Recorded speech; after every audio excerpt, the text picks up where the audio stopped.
Imagine waking up tomorrow morning, right? And you discover that the world's most vital economic artery has it's been completely severed. Just completely cut clean through. Exactly, cut clean through.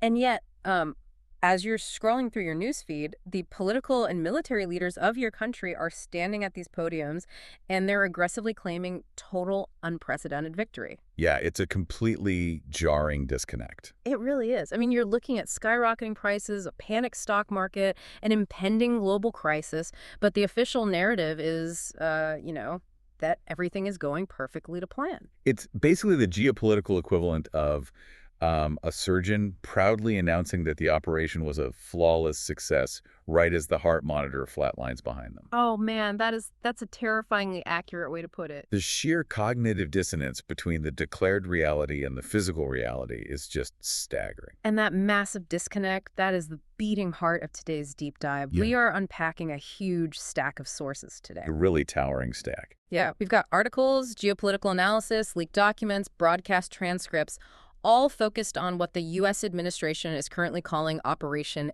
Epic Fury. Right. We're looking at this ongoing U.S.-led war with Iran as of, March 2026, the complete closure of the Strait of Hormuz, and just the cascading shockwaves this is sending across the entire globe. Because, what's fascinating here is that this isn't just an exploration of military tactics. I mean, it is that, but it's more. Oh, absolutely. We're looking at a real-time collision of information warfare, global economics, and, quite frankly, these really deep-seated apocalyptic ideologies. We really are. But, hey, before we jump in, I need to state something incredibly important for you, the listener. Yes, the mandatory disclaimer. Right. So the sources we are diving into today, they contain highly politically charged commentary from various partisan perspectives, both left and right. Very charged. And we want to be incredibly clear here. We are not taking sides, nor are we endorsing these viewpoints. Not at all. Our mission is simply to impartially unpack the claims, the arguments, and the ideas presented in these materials you've shared with us. We just want you to understand the different narratives at play. Our goal is clarity, not advocacy. We're just synthesizing the data so you can see the complete picture of what is being argued by all these different actors. Exactly. So let's start at ground zero, which is the physical reality of the conflict, because everything stems from this. Right, the battlefield itself. Yeah. The rhetoric coming from the U.S. administration right now regarding Operation Epic Fury is incredibly triumphant. I mean, they claim that 90 to 100% of Iran's offensive military capabilities are just gone. They're saying their drone manufacturing hubs, their ballistic missile silos, their major naval assets completely obliterated. Obliterated. The language used is absolute. It really is. The narrative they're pushing is that the U.S. executed this flawless application of overwhelming force. Right, and to sort of punctuate that force, the materials detail how they executed a highly specific strike on Karg Island. Karg Island, yeah. Yeah. Which is a massive Iranian oil terminal. It handles like over 90% of their exports. But what really stands out in the sources is that the U.S. deliberately left the actual oil pipes intact. Right. They hit the infrastructure all around it, but they left the pipes alone. That's an act of coercive diplomacy, isn't it? Oh, 100%. It's a classic escalation ladder tactic. They're sending a message. Exactly. It's like saying, hey, we have the targeting capability to turn off your entire economy overnight, but we're choosing to hold this final blow as leverage. Watch yourselves, basically. Right. But that assumption completely backfired. How so? Well, instead of backing down, Iran retaliated by striking the Ras Laffan LNG plant in Qatar. Wow. Which is the world's largest liquefied natural gas plant. It is. So right away, this whole idea of a contained surgical strike just evaporates. Iran essentially told the U.S. and its Gulf allies that, if Iranian energy is threatened, global energy will burn. Exactly. Which brings us to the most glaring contradiction in this entire scenario. Strait? Yeah. Despite these sweeping U.S. claims of total victory and destroying all this infrastructure, Iran has successfully blockaded the Strait of Hormuz. Okay, let's visualize the Strait for a second, just so everyone is on the same page. It's only 21 miles wide at its narrowest point. Which is tiny when you think about it. It is, but the actual shipping lanes, the deep water channels where these massive supertankers actually have to sail, they're only about 2 miles wide in each direction. It's a massive bottleneck. A huge percentage of the world's oil goes right through there. And the materials show that Iran has locked it down, but not with massive destroyers. Oh, no. They're using asymmetric warfare. We're talking about sea mines and what the sources call kamikaze boats, essentially just explosive drones out on the water. Yeah, cheap, disposable assets. And that physical reality, the fact that the Strait is locked down, it's forcing the U.S. administration into a highly exposed diplomatic posture. Because they're begging for help. Exactly. The U.S. is publicly begging allies for naval assistance to clear the waterway, We're talking direct pleas to China, Japan, the UK, and France. asking them to send minesweepers and escorts. But the allies are outright refusing. I mean, the sources show the UK and France are hesitating, and Italy literally turned its ships back. Turn them right around. And the core reason cited in these documents is that this war is just severely unpopular domestically in those allied nations. Their leaders are refusing to risk, billion-dollar warships for an American operation they didn't even authorize. Okay, let me unpack this, because it sounds like the U.S. brought a grandmaster chess strategy to the Middle East, but Iran just flipped the board and scattered marbles everywhere. That's a great analogy, yeah. I mean, if we've truly destroyed their manufacturing capabilities, their factories, their launch pads, like the administration claims, how is it physically possible that the Strait remains entirely locked down to our massive Navy? Well, that is the defining question of modern asymmetric warfare, right? Right. A traditional force-on-force warfare. It's about destroying the enemy's capital ships, their airfields, their centralized factories. The big stuff. Exactly. And the U.S. military is structurally designed to fight and win that exact war. But asymmetric warfare changes the math entirely. Because it's decentralized. Yes. Take a modern sea mine, for example. Oh. We aren't just talking about, like, the spiky metal balls you see in World War II movies. Ooh, the floating on the surface. No, modern bottom-dwelling mines sit silently on the ocean floor. Oh, wow. Yeah, and they have acoustic, magnetic, and pressure sensors. They literally listen for the specific acoustic signature of a commercial oil tanker or a naval destroyer, ignoring everything else. That's terrifying. And then they detonate a massive gas bubble that just breaks the keel of the ship in half. And you don't need a massive centralized factory churning those out in real time once a war starts, do you? Precisely. Once those decentralized weapons are manufactured, which they do years in advance, they could just be distributed widely. They can be rolled off the back of a small, unassuming fishing dhow in the dead of night. Exactly. So you can proudly announce that you've destroyed 100% of a nation's formal, large-scale offensive infrastructure. Right, the big factories. But a 21-mile choke point can still be completely paralyzed by an enemy that has, distributed thousands of cheap, smart mines and drone boats along a rugged coastline. Which Iran has plenty of. Right. I mean, an aircraft carrier, like a Ford-class supercarrier, is a marvel of human engineering. It costs over $13 billion. $13 billion? But it is effectively neutralized. It cannot project power if it can't sail into a strait without the risk of hitting a $5,000 mine. That is just wild math.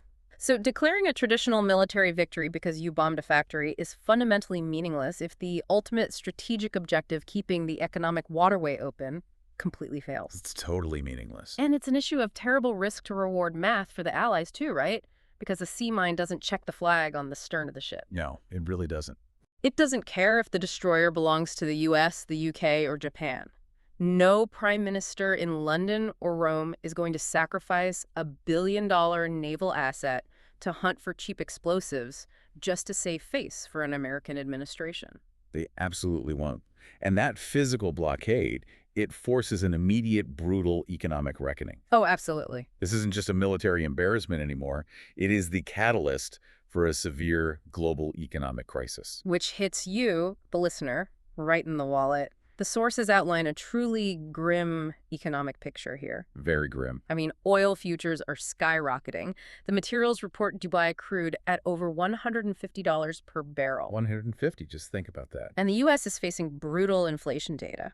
While some core goods are up, the materials point out that fresh and dry vegetables have spiked by an astonishing 49 to 50%. 50% on vegetables. You have to trace the mechanics of that supply chain to understand why they're spiking that hard. Walk us through that. Well, when oil hits $150 a barrel, the cost of diesel essentially doubles. Right. That means the cost to fuel the tractors that harvest the crops doubles.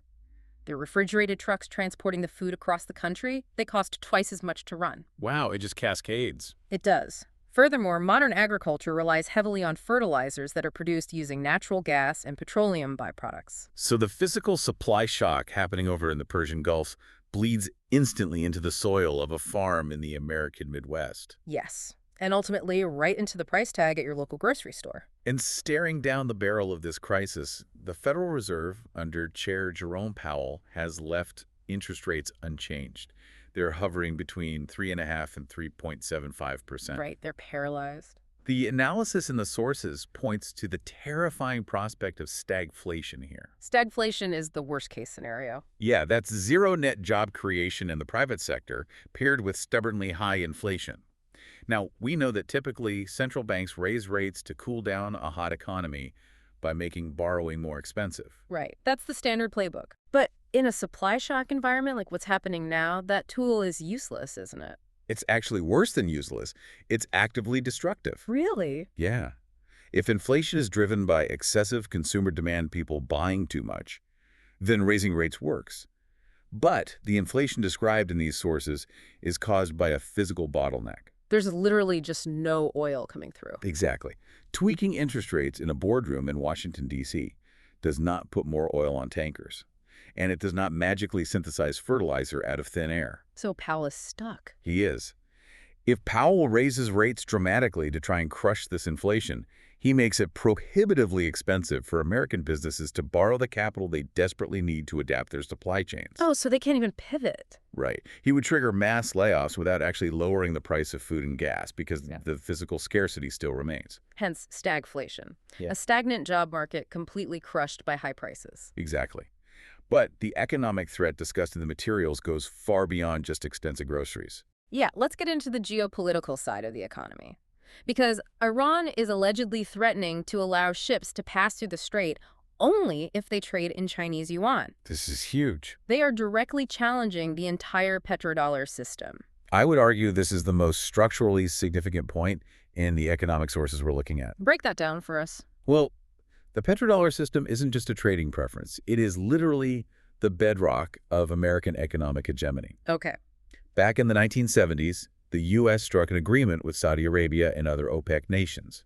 The deal was to price all global oil exports exclusively in U.S. dollars. Meaning if Japan wants to buy oil from Saudi Arabia, they can't use yen. Exactly. They have to acquire U.S. dollars first to make the transaction. So this creates an immense, completely artificial global demand for the U.S. dollar. Massive demand. Central banks around the world are forced to hold massive reserves of dollars just to keep their lights on. Because everyone needs energy. Right. And what do they do with all those dollars sitting in their reserves? They buy U.S. Treasury bonds. Which funds our government. Exactly. This mechanism is what allows the U.S. government to run massive deficits. We fund our military, our social programs, by borrowing money incredibly cheaply because the rest of the world is structurally obligated to hold our currency. Wow. So if Iran successfully forces a shift here, if a massive percentage of global energy is suddenly traded and cleared in the Chinese yuan, bypassing Western clearinghouses completely, the artificial demand for the dollar evaporates. foreign central banks would just start dumping their dollar reserves because they don't need them for energy anymore. Yes. And if demand for U.S. debt plummets, Treasury yields would have to spike massively to attract buyers. Sending U.S. borrowing costs right through the roof. It would be a catastrophic sovereign debt crisis. Yeah. It fundamentally rewrites the entire global financial architecture. And the sources use this looming threat to mount a really severe critique of the U.S. economy as a whole. They argue it has become dangerously over-financialized. Yes, that's a recurring theme in the materials. They're arguing that America relies way too heavily on stock market speculation, tech bubbles. They specifically cite AI and corporate stock buybacks rather than tangible physical manufacturing. They're saying we lack physical supply chain resilience. Here's where it gets really interesting, though. Let me push back on this over-financialization critique based on the texts. Sure. One might argue that the sheer strength of the U.S. tech sector companies like NVIDIA, this multi-trillion-dollar AI boom, is exactly what generates the immense wealth that allows America to weather these storms. That's the counter-argument, yes. But the sources are arguing that this digital wealth is essentially a mirage the second the physical goods start flowing, right? That is exactly the crux of their argument. Highly financialized wealth is an illusion in the face of physical scarcity. Because you can't eat code. Exactly. You can have a stock portfolio valued in the tens of millions based on AI speculation, but you cannot power a logistics network with a stock buyback. Right. The argument in the sources is that highly financialized economies look incredibly wealthy on paper, but they are incredibly brittle in reality. When tangible commodities like $150 oil become scarce, economies built on financial engineering just suffer disproportionately. Because their wealth isn't anchored to physical reality. It's like the U.S. economy is a towering, state-of-the-art skyscraper full of glowing screens and digital wealth. Beautiful on the outside. But the entire foundation of that skyscraper rests on a single, narrow shipping lane on the other side of the planet. And when that lane closes, the screens just go dark. The physical world always reasserts its dominance over the financial world eventually. That's what the sources are warning about. So, okay, the administration is staring down $150 oil, a completely paralyzed Navy, and an existential threat to the dollar. They can't seem to fix the physical reality on the ground. No, they can't. So what do? According to the documents, they decide to overwrite reality altogether. They turn their focus toward controlling the domestic narrative. Right. When physical reality becomes a political liability, controlling the perception of that reality becomes the absolute primary objective of the state. And we really see the cracks in that narrative control happening at the highest level. Oh, major cracks. The sources report a complete bombshell resignation. Joe Kent, the director of the National Counterterrorism Center, resigned in protest. Which is huge. And his resignation letter explicitly claimed that Iran posed no imminent threat to the U.S. whatsoever. He stated that America was essentially drawn into this war due to intense pressure from Israel and its very powerful American lobbying efforts. Which is an incredibly explosive claim to make on the official record. I mean, this is a sitting director of counterterrorism. Yeah, it directly contradicts the administration's core justification for the entire military campaign. But the sources point out something totally fascinating about the media's reaction to this. Major mainstream news networks covered the resignation. They did, yes. But they completely ignored the Israel aspect of his letter. They surgically removed the core geopolitical reason he cited for stepping down. This illustrates a profound institutional self-censorship within the media ecosystem that these sources describe. It's wild. The narrative regarding the war's origins and the alliances involved is so tightly controlled that even a direct, written quote from a resigning top intelligence official gets filtered. Filtered out entirely if it contradicts the accepted parameters of the discussion. It's a prime example of narrative management by omission. And the administration isn't just relying on media self-censorship. They are actively threatening coercion. Very direct coercion. The head of the FCC, Brendan Carr, is reportedly threatening to revoke the broadcast licenses of news networks that report negatively on the war. Which is practically unheard of. And the president himself has called negative reporting treason, a crime that historically carries the death penalty. We've moved way past political spin into overt state coercion. Revoking broadcast licenses over critical coverage is a direct assault on the mechanics of an independent press. It leverages the raw regulatory power of the state to enforce ideological compliance. But the rhetoric goes even deeper than just threatening journalists. It enters the realm of, epistemological warfare, denying objective reality. Yes. According to the sources, when reports surfaced of Iran successfully striking allied nations, Qatar, Saudi Arabia, the UAE, and even reports of significant damage to the USS Abraham Lincoln, The president publicly claimed these reports were entirely AI-generated fake news. this is where we see the true evolution of wartime propaganda in these materials. It's no longer just about minimizing American casualties or, exaggerating enemy losses. No, it is a full, categorical denial of physical reality. It's the emperor's new clothes on steroids. Absolutely. When a leader claims that actual physical explosions in neighboring sovereign countries are just AI hallucinations, they are demanding that their base completely reject the evidence of their own eyes and ears. But wait, let me ask you about the geopolitical risk of this. Because if he publicly claims the aircraft carrier was never hit by an AI hallucination, he can't exactly go to Congress the next day and ask for $1 billion in repair funds, right? Right. By convincing his base that the enemy's strikes are fake, he's effectively trapping himself in his own fiction. You've hit on the exact strategic vulnerability of this entire approach. It is a massive epistemological trap. How do you even govern like that? You can't. If you publicly maintain that your aircraft carrier was never hit and your allies were never bombed, you can no longer logically justify taking defensive measures. Right. You cannot engage in diplomatic concessions or back-channel peace talks to stop a threat that you have convinced your own public doesn't even exist. So the leadership becomes totally paralyzed by their own echo chamber. Exactly. Dissenting intelligence, like the warnings from Joe Kent we talked about, gets expelled, and that leads to profound strategic blindness. They lose the flexibility required to actually navigate the crisis. Because any attempt to solve the real problem requires breaking the illusion they've built for the public. Yes, and to maintain that illusion, they need constant distractions. Right. Look over here, not over there. The materials note that while claiming the war is flawless, the administration launched this anti-fraud task force led by Vice President J.D. Vance. But the sources argue this is a calculated, cynical diversion. Oh, absolutely. They point out that the task force immediately targeted political rivals, specifically citing Representative Ilhan Omar in Minnesota. The argument is that this was meant to draw the media's oxygen away from the military failures. And the soaring gas prices.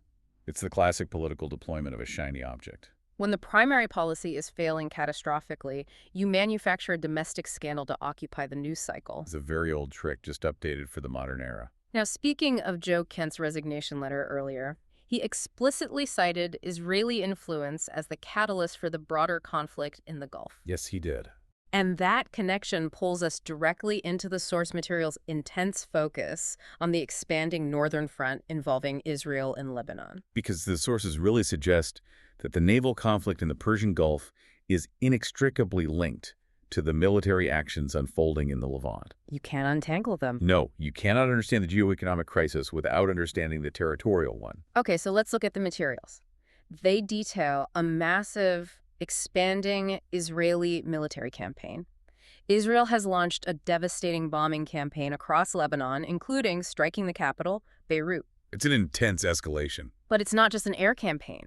The sources indicate Israel is preparing for a full-scale ground invasion south of the Litani River. With the stated goal of dismantling the militant group Hezbollah. And this campaign has already resulted in the forced displacement of roughly 800,000 Lebanese civilians. The geography here is crucial to understand. The Litani River is a very significant natural marker in southern Lebanon. Right. Pushing Hezbollah forces north of that river has long been a stated Israeli security objective. To create a buffer zone. Exactly. The tactical argument is that establishing this buffer zone pushes Hezbollah's short-range rocket launch sites out of range of northern Israeli communities. And the international community is scrambling to react to all this. The documents show France, led by President Emmanuel Macron, is reportedly attempting to broker a ceasefire. Right, trying to cool things down. However, the analysis claims that the Israeli strategy is deliberately designed to act hot and fast. The goal is to aggressively establish facts on the ground. Right, before international forces like the UN or European negotiators can intervene and impose a freeze on the conflict. It's a standard military diplomatic maneuver. You maximize your territorial gains while the diplomats are still arguing over the shape of the negotiating table. That way, when the ceasefire eventually comes, your new forward military positions become the newly accepted de facto borders. Exactly. But the sources make a much more controversial and sweeping claim here, beyond just a border dispute. Yeah, they argue that this invasion is not merely a defensive operation to secure a border. They highlight the ideological concept of Greater Israel. According to the sources, this is a maximalist territorial map. It's a driving political ambition among hardline factions that includes the eventual conquest and annexation of Lebanon, Syria, Jordan, and even parts of Saudi Arabia and Egypt. To evaluate that claim impartially, we have to look at the historical precedent of the Israel-Lebanon conflict, specifically referencing the 2006 war. Okay, what happened in 2006? Well, in 2006, Israel invaded southern Lebanon to root out Hezbollah, but they ultimately had to withdraw after facing fierce, deeply entrenched guerrilla resistance. Right. So the military analysis in your sources is highly skeptical of the idea that Israel can simply dismantle Hezbollah through a ground invasion and what the sources call strategic bombing. Which usually translates to the widespread, sometimes indiscriminate bombing of civilian infrastructure, right? Yeah. But let's dig into that. Why does the doctrine of strategic bombing fail in this context? Because the layman's assumption is that if you level a city, the enemy is forced to surrender. Historically, that assumption is almost entirely false. Really? Yeah. The theory of strategic bombing relies on the idea that inflicting enough pain and terror on a civilian population will break their psychological will to fight. Causing them to turn against their own leaders. Exactly. But look at the historical record. From the Blitz in London during World War II, to the bombing of Vietnam, to previous conflicts in Lebanon, bombing civilian centers almost invariably hardens the resolve of the population. It just makes them angrier. It fuels insurgencies. Yeah. Hezbollah is not just a traditional military outfit standing in uniform in an open field. Right. They are a deeply integrated political, social, and logistical force woven into the very fabric of Lebanese society. Displacing 800,000 people doesn't destroy Hezbollah's infrastructure. It probably just guarantees a massive, displaced, and traumatized population pool from which to draw their next generation of recruits. Exactly. That's what the military analysis in the sources points out. Okay, I have to play devil's advocate here based strictly on the texts we're examining. Go for it. The sources paint this Israeli expansion into Lebanon as pure, unadulterated conquest, driven entirely by this grand greater Israel ideology. Yes, they do. But couldn't one look at the military realities on the ground and argue that pushing an armed group like Hezbollah north of the Litani River is a standard, purely defensive buffer zone tactic? Yeah, absolutely. Especially after enduring constant rocket fire? I mean, is it really necessary to invoke a grand conspiracy to conquer the entire Middle East just to explain a border war? That tension right there is exactly what makes the source material so complex. Because both things can kind of look the same on a map. Exactly.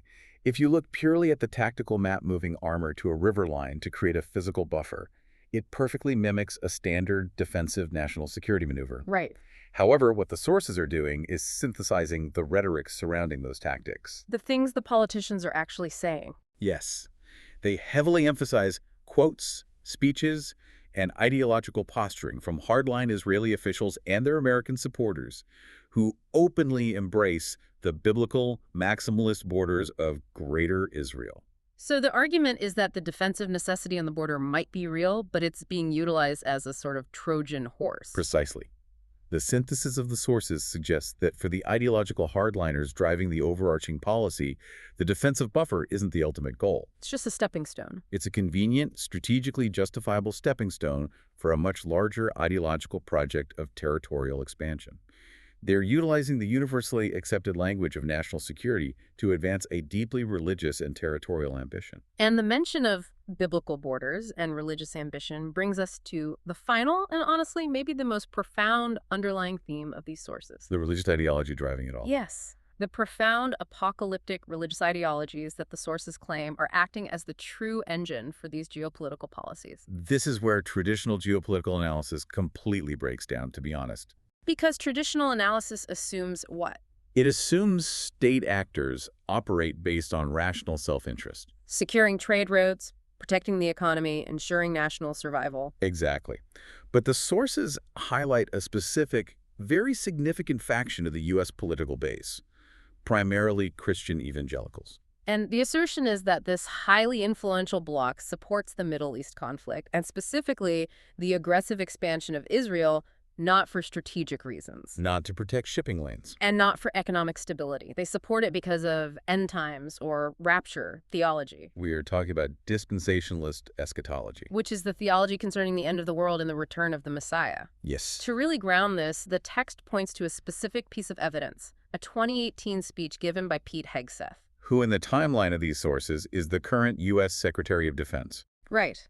And in this speech, Hegseth describes the geopolitical events of 1917 when the British captured Jerusalem and the founding of the State of Israel in 1948. He describes these not as historical or political events, but as literal divine miracles. Miracles.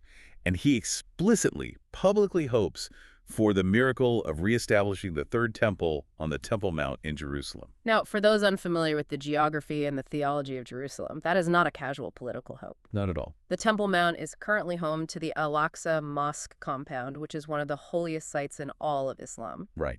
And the sources outline the precise theological mechanics of this prophecy, and it is fascinating. It really is. They explain that to trigger these end times events, there are specific prerequisites. Like the red heifer. Yes, it requires the sacrifice of a pure red heifer, a specific type of cow without a single blemish or non-red hair, whose ashes are used in a purification ritual. And only after that purification can the physical rebuilding of the Jewish Third Temple begin on that exact spot. And the sources note that taking those actions, which inherently requires the destruction or removal of the Al-Aqsa Mosque, would almost certainly ignite an immediate, catastrophic, global religious war. Hundreds of millions of Muslims worldwide would view the destruction of Al-Aqsa not just as a territorial loss, but as an unforgivable, existential declaration of war against the faith itself. It would ignite the region in a way that makes the current conflict look like a minor skirmish. Absolutely. And this requires a fundamental reassessment of how we view global power dynamics and deterrence. Because deterrence is out the window. Exactly.